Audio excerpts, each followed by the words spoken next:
to be like on the very You can end. zoom in. You're on, sister. I'm like, that would be great. I want to see the pores in her face. Probably not this morning, yeah.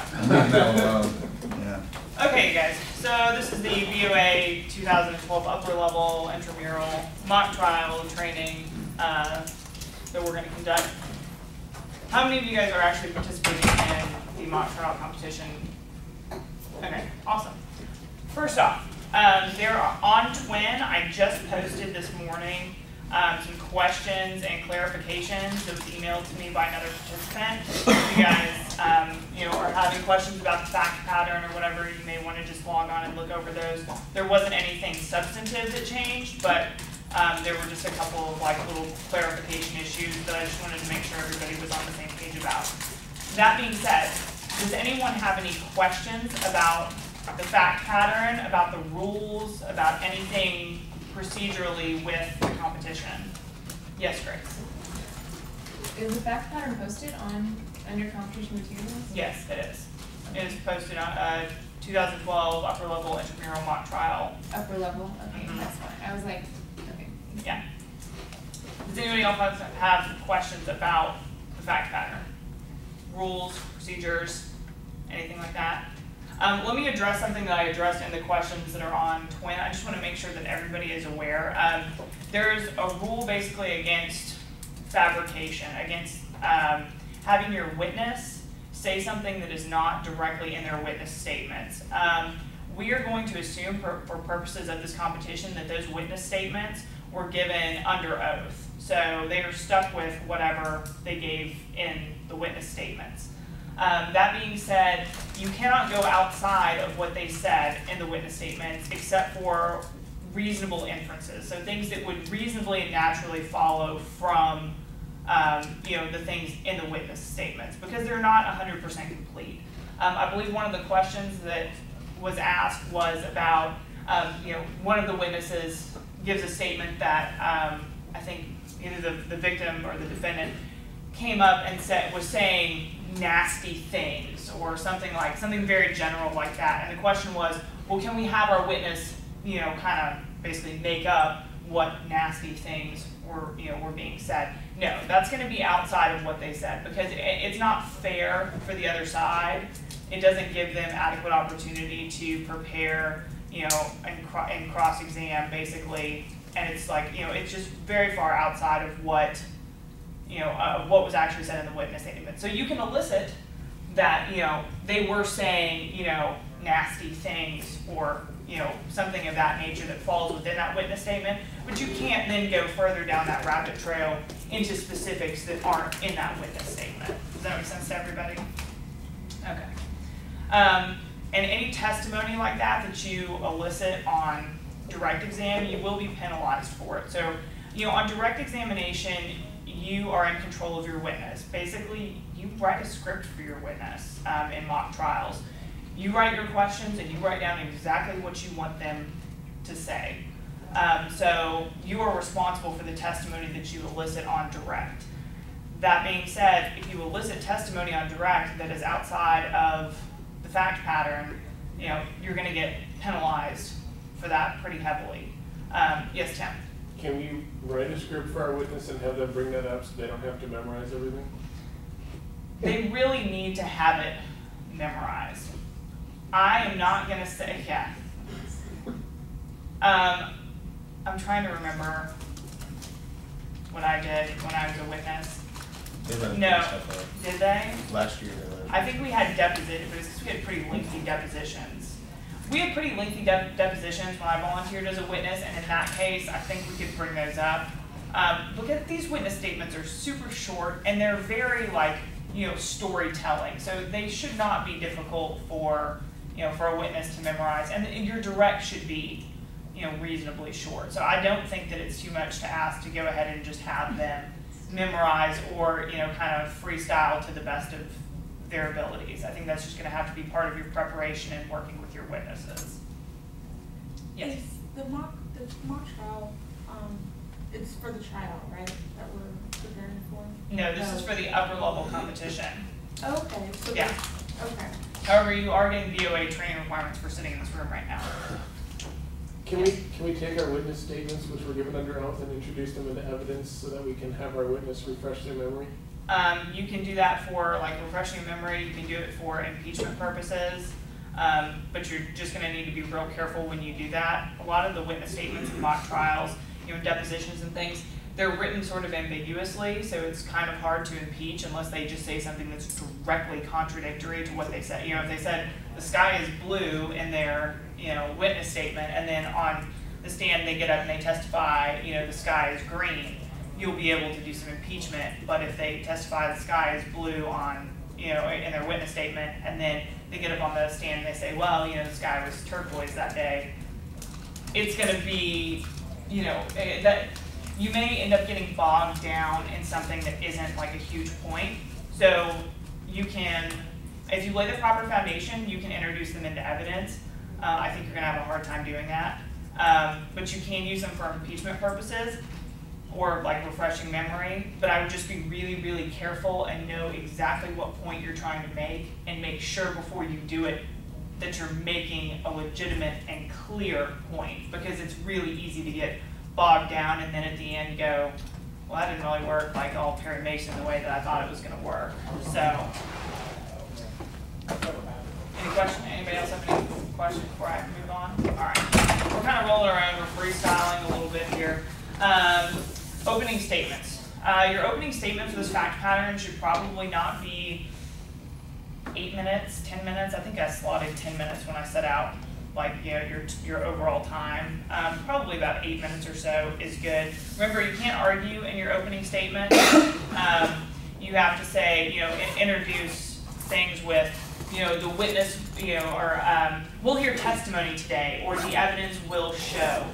You can't just start spouting off, and so-and-so, assaulted this person, because those are things that need to be proven. You need to say, and we'll hear today that, the defendant assaulted the victim with a baseball bat, or, something like that. So that's how you avoid argument in your opening statements. About 8 minutes or so, focus on telling a story. I know a lot of you guys have either heard or have participated in mock trial stuff before. Just remember to tell the story of your case. You want your prospective jury to be engaged. You want to have something that is easy for them to follow, that they can kind of latch onto. Find a theme and weave your theme throughout your opening, and have it be something. Work on it with your partner as such that you can bring that same theme back in your closing and have it still make sense. Does anybody have any questions about opening statements? Oh, one thing that, and this is on Twin for clarification. Apparently, in the instructions, it talks about the use of basically demonstratives. Whiteboards, flip charts, drawings and things like that you can make. It says that you can use them during direct exam, cross-exam, and in closing. The question was, can you use them during opening? No, you cannot use them during opening. It's an evidentiary thing because you can't really admit anything into it's procedural and evidentiary, and the answer is no. Okay, so we're just gonna leave it. We're just gonna leave it there. Let's see here. First you'll do, is anybody planning on doing, not to give away your strategy or anything, is anybody planning on doing any motions in limine? Did I outlaw that? I don't remember what the rules say. Okay, so we do have a little bit. First thing you'll do, I know I'm going a lot out of order here, we're kind of rolling our own. The first thing you're going to do is you're going to stand up, you're going to take care of housekeeping matters. Those are things like if you want to have permission to move about the well during opening and close, basically leaving from behind your table or moving about the well during your direct or cross-exam. You need to ask the judge about that before you just get up and start wandering all willy-nilly across the courtroom, okay?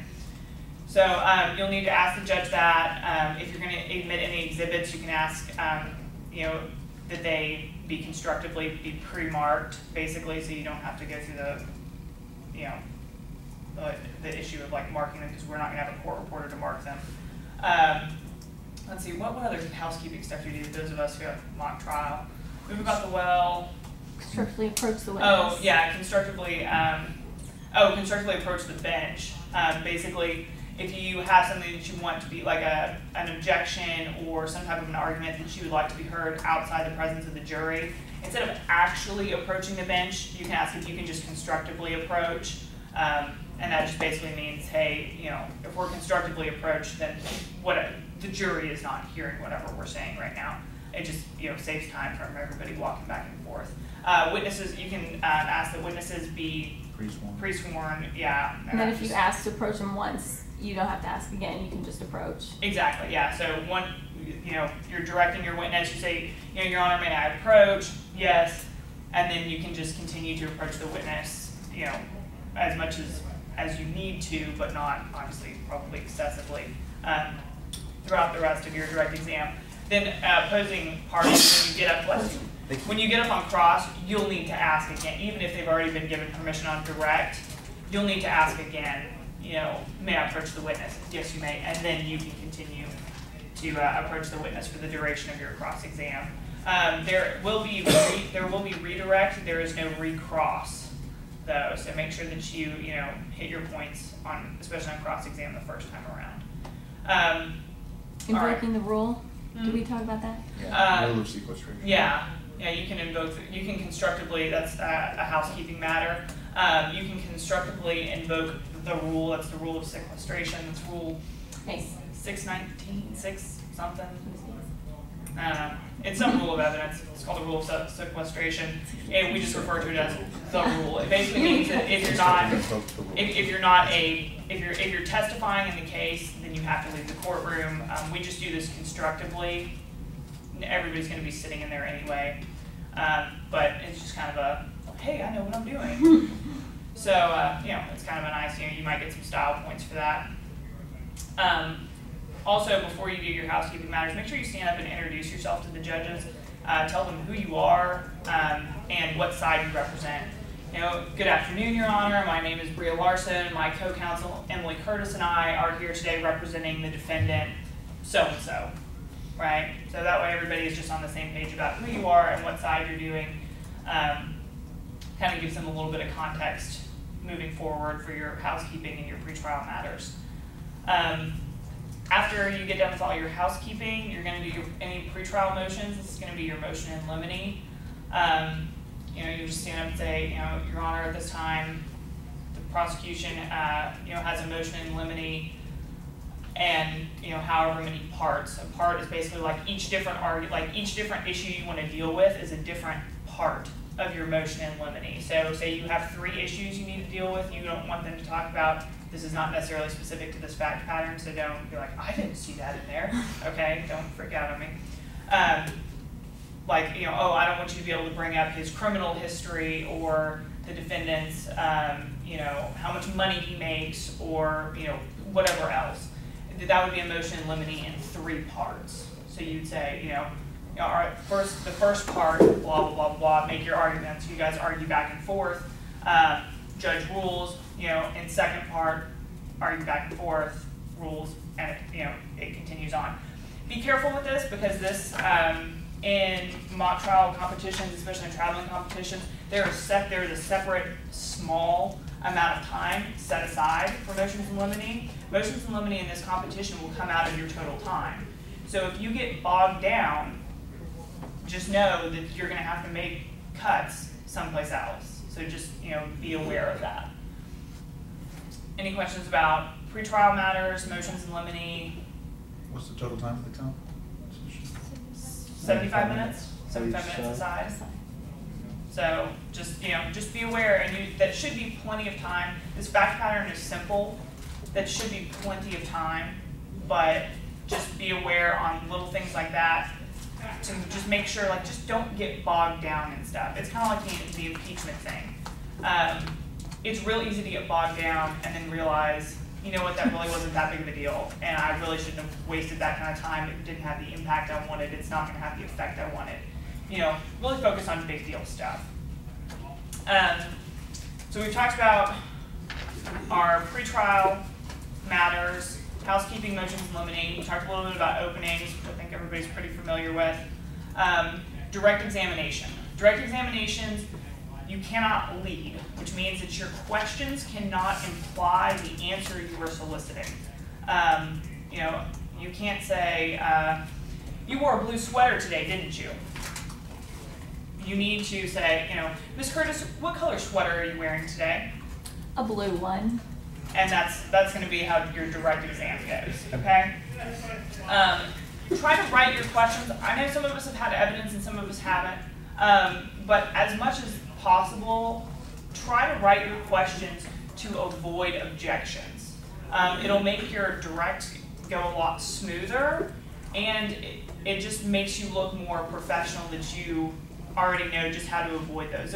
There are certain ways to phrase questions where you can kind of even sometimes backdoor in a little bit of hearsay or kind of just sneak it in here or there, because the way you phrase your question doesn't raise the flag for your opponent. Hey, I'm about to elicit a hearsay response, or hey, I'm asking this type of question or that type of question. Limit your questions 1 fact per question. So if your question contains an and or an or, it's probably a compound question, and it's going to be difficult for your witness to answer, and it may draw an objection of being compound. So 1 fact per question. Think about, what am I trying to get out of my witness, and ask a question that elicits just that 1 fact. In writing your questions, the best way to do it, I found, is pick out 2, 3, however much facts you have to deal with. Pick out a few things that are imperative to your case. The big deal stuff that you either have to prove or you're raising as a defense, whatever is a big deal for your case. And organize your questions kind of by subject matter to an extent. Get your questions down so that you make sure that at the end of the day, you've proved what you needed to prove in your case on direct examination. You've gotten all of that testimony out. That being said, try to make it chronological.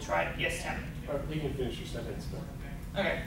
Try to make your testimony on direct, again, tell a story so that your witnesses kind of, it's easier for your witnesses who are following some type of a script to kind of follow along and stay with you, and then also it's easier for the judges who are hearing this information for the very first time to kind of understand, okay, that's what happened, and then that's what happened next. Okay, that makes sense, and it makes it a little easier for them to follow along. For the things that we need to prove, can we say what the law is in our opening? I mean, can we say in order to prove whatever we need to show these things? No, because the jury at that point, has not been given the jury charge at that point, because jury charge happens later. So before in your closing, you can talk about the jury charge that you were given, you can talk about the law, you can talk about all of that in close, but you can't talk about any of it in opening. Opening is purely basically kind of setting the stage and giving some context. Hey guys, look, I'm walking into a room and you guys have no idea what I'm about, what we're about to talk about. Let me tell you a little bit, let me give you an overview here. Let me tell you our side of the story so that you kind of have some context going forward. So you're not just totally, lost going, so you don't call your first witness and say, state your name for the record. Oh, my name is, Bob Smith. Okay, Bob, what do you do for a living? They're like, who's Bob Smith? Why does this guy matter? Like, what are you talking to me about? It just gives them a little bit of context going forward, and that's really the purpose of your opening. Anybody else have anything? I'll pause momentarily. Okay, crossing, yes. I'm sorry, is No, the no worries. opening kind of like the statement of facts in a memo then? Yeah, kind of. Except for you just want it to be persuasive, though. Like a theory involved in it? Exactly. You're like, this is what happened from our point of view. This is what we say happened. And you may hear them say this, but this is what, is what we're telling you is the real deal. This is what really happened. And that's how you're gonna phrase it. And when you say they may say this, does that start to include kind of the claims or the lawsuit, or do you start like introducing basically the legal issues when you're talking about, or do you only say, or do you kind of stick with just facts before you can get to like legal issues?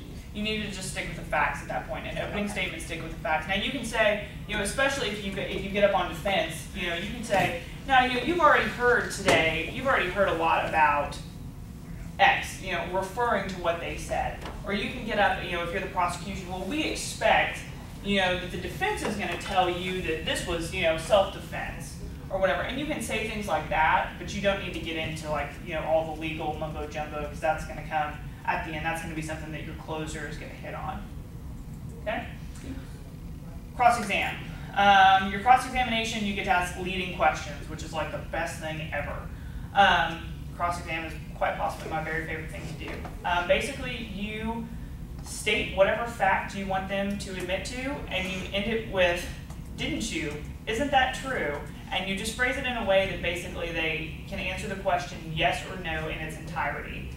All of your cross-exam questions should be able to be answered with some form or variation of yes or no. And that should completely answer the question. Ms. Curtis, you're wearing a blue sweater today, aren't you? Yes. And you've been sitting in this room since 12 o'clock, is that right? Well, I'd say it was around 12 o'clock, yes. And so, they may... So, making you work up there. Yeah, thanks. So they may play with you a little bit. They may not give you just yes or no, but your question should be such that it can be answered yes or no.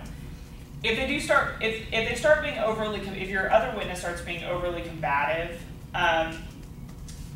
there are several ways that you can deal with it. If this is if you were the prosecution, your witness should be prepared. You should kind of go over with them some cross-examination stuff, some points you expect them to hit.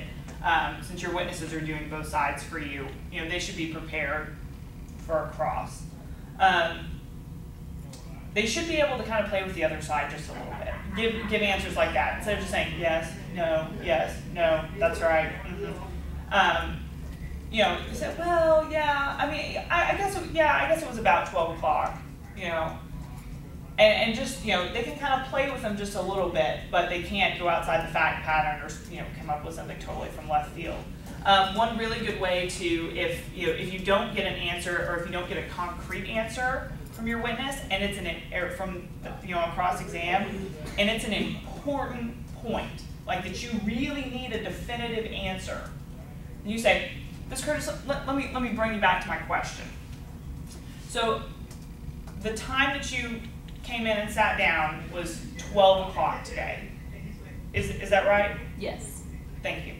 And so and then you go on. You say, let me bring you back, or you know what, Ms. Curtis, let me ask you another way. Or you say something that brings them back to the question. A lot of the power on cross-examination has nothing to do with what comes out of the witness's mouth. It is purely asking the question.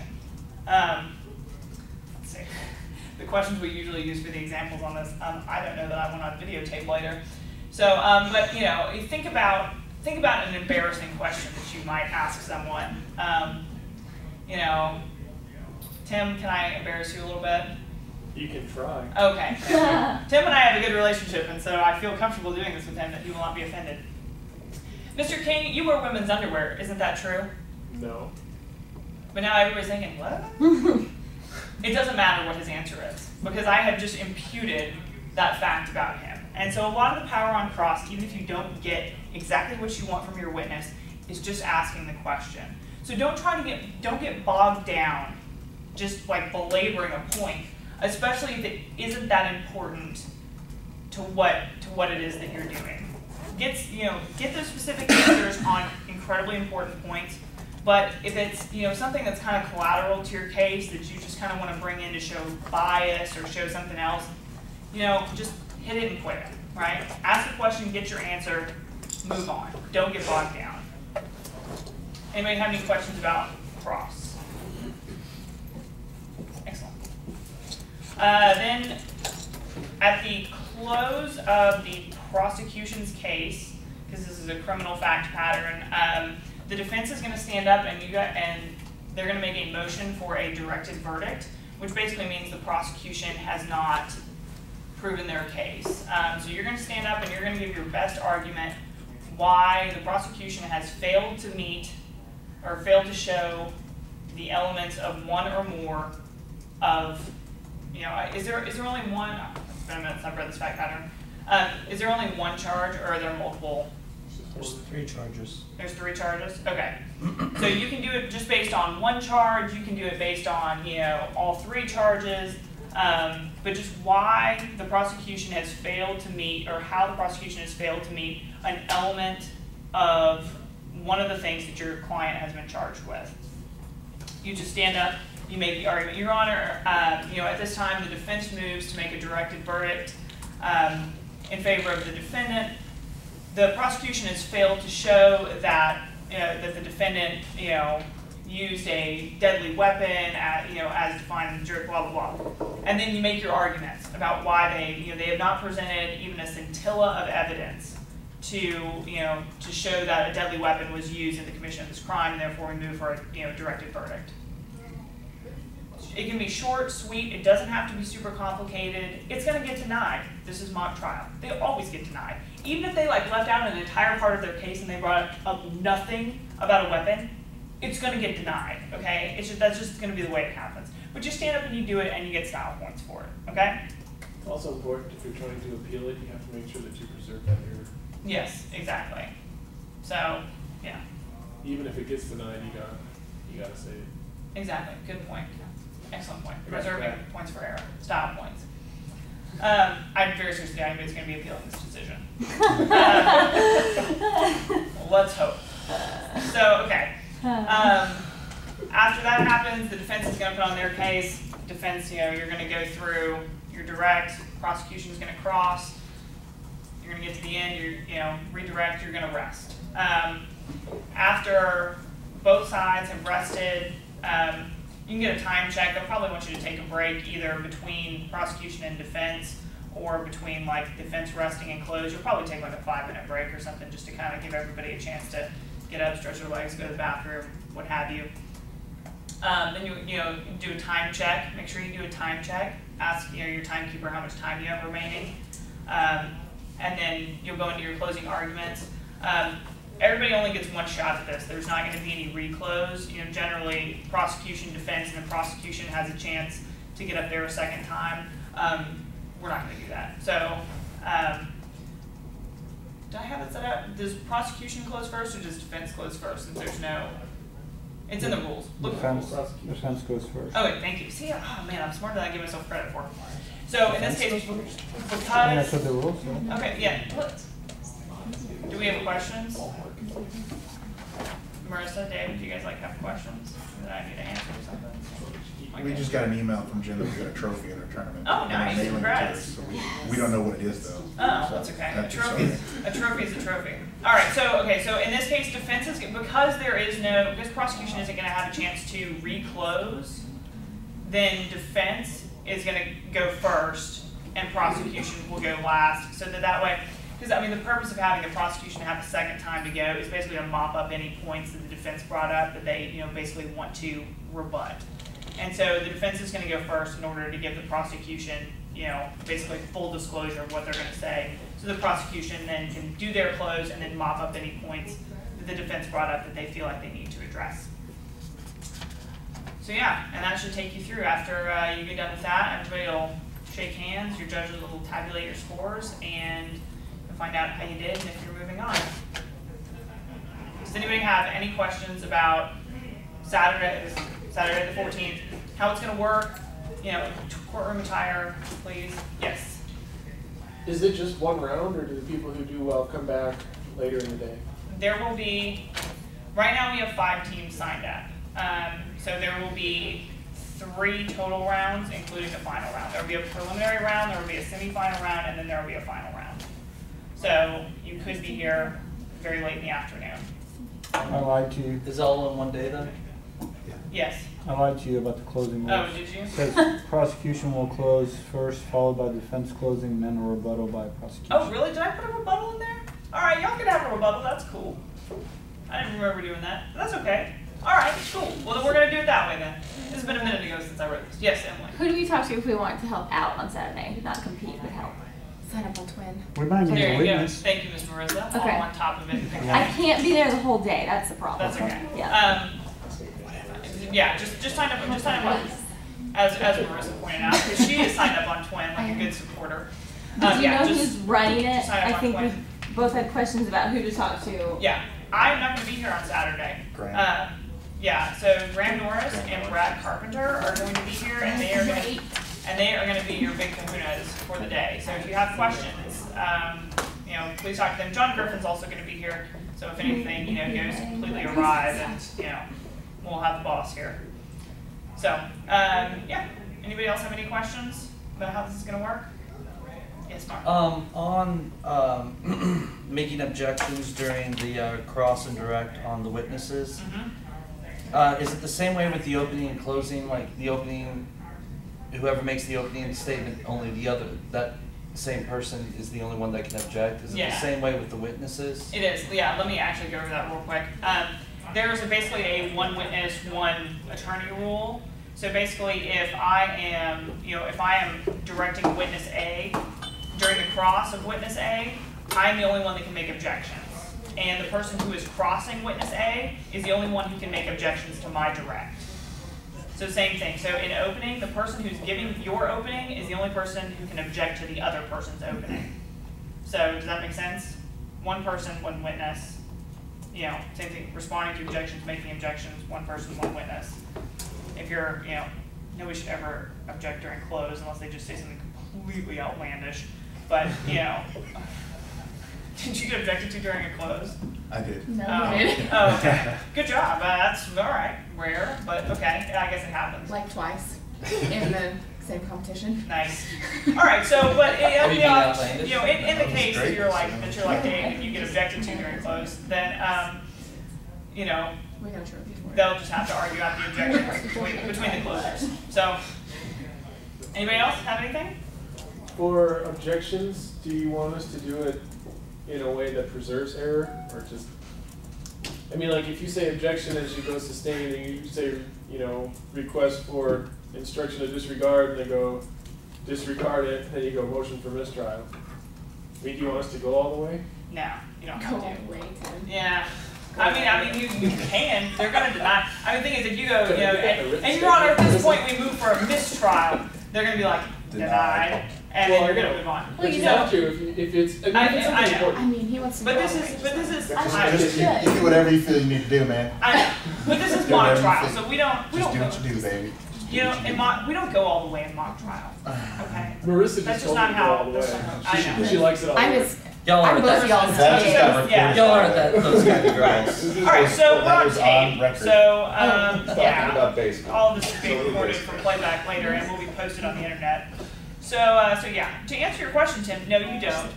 If something happens and you stand up, you make your objection, and your objection gets sustained, you can say, hey, Your Honor, move to strike, and they'll probably be like, okay, yeah, stricken from the record, but you don't need to go all the way to, to mistrial, unless something just incredibly egregious happens. Then you could, if you guys, if you want a motion in limine and they went into it, before they were supposed to go into the motion in limine subject matter, and it was just really, really blatant, maybe you would do that. It's still going to get denied. Maybe you would do it then. But unless just something incredibly egregious happens, leave it alone. Maybe move to strike. Maybe an instruction to disregard. After that, leave it alone. Okay? Does that answer your question, Mark? Okay. Question mark. Anybody else have anything? All right, then this concludes our mock trial training. Thank you guys so much. That was the shortest training ever. That's awesome. Yeah.